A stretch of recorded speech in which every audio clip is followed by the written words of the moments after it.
Target ng Philippine Eskrima Kali Arnis Federation na maisama sa Olympics ang Filipino Martial Arts na Arnis. Kaya naman gagawa na sila ng hakbang para unti-unting maitulak ito sa Asian Games at maging sa Olympics. Binigyan naman ng pagkilala ang iba't ibang martial artists sa mundo na tinatangkilik at patuloy na pinalalaganap ang Filipino Martial Arts na Arnis. Narito ang report ni Ryan Lacanlale.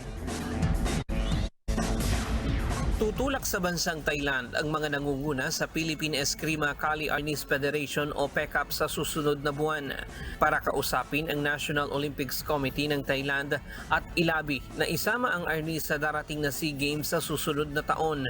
Para maging regular kasi ang isang sports, kailangang sumalang ito sa dalawang magkasunod na SEA Games. Dahil isinama na ito bilang sports sa nakaraang SEA Games sa Cambodia, umaasa ang PECAP na mapagbibigyan sila ng Thailand. So napakahalaga niyan dahil siyempre ang gusto natin, pangarap natin, hindi lamang i-promote ang Filipino martial arts sa buong mundo, pero gawin po ito isa sa mga main sports ng Asian Games, SEA Games, Asian Games, and of course ang Olympics. Katulad na ginawa po ng judo, katulad po ginawa ng taekwondo, katulad po na ginawa ng of course karate. So we want to do this as well for the whole world para sa ganun magiging sport na po siya sa Olympics. Unang hakbang lamang ito para sa pangarap ng Philippine Eskrima Kali Arnis Federation at Philippine Sports Commission na tuluyang makilala ang arnis sa buong mundo at maisama ito sa Olympics. Ayon kay Senate President Juan Miguel Zubiri na presidente rin ng PECAP, bukod sa potential na medal winner para sa bansa, ang sarili nating martial arts na ito ay may malaking potential din ito sa turismo sa bansa. Ito po ay tinatawag din nating martial arts tourism. At nakikita po natin na yun sa dami ng mga foreigners dito, gusto nilang matuto ng Arnis Kali Eskrima or Filipino Martial Arts. That's, altogether it's called FMA. Kaya nagbibigay din po ako ng pugay sa kanila. Sa ngayon, unti-unti nang lumalago ang estilo ng martial arts na ito.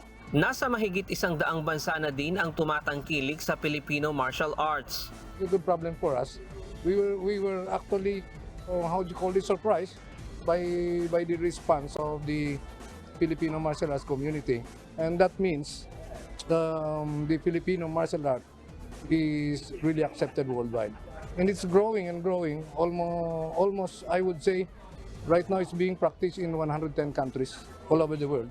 Nitong linggo, nagtipon-tipon sa Maynila ang nasa 200 Filipino martial arts community na nagmula pa sa 26 na bansa mula sa mga rehiyon ng Eastern at Central Europe, Americas, Latin America, Middle East, Canada, Australia at iba pa. Binigyan ng pagkilala ng PECAP ang kanilang kontribusyon sa pagpapalaganap ng Filipino martial arts sa buong mundo. Gaya na lamang ng Australian na Kali 3-dimensional Grandmaster Andy Elliott na 3 dekada ng kilala at ipinalalaganap ang Filipino martial arts. Basically, for me personally, it saved my life. I lost my brother. My brother was murdered. I've done a lot of different martial arts, and I've had a rough background. I've had a lot of real fights, and when I found Filipino, it was the closest thing to reality to me.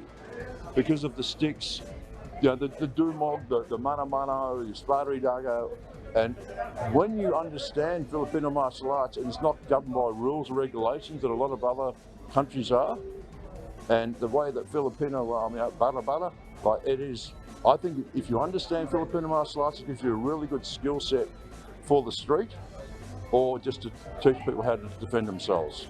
Si G. De Los Santos, instructor ng boxing, Muay Thai at grappling.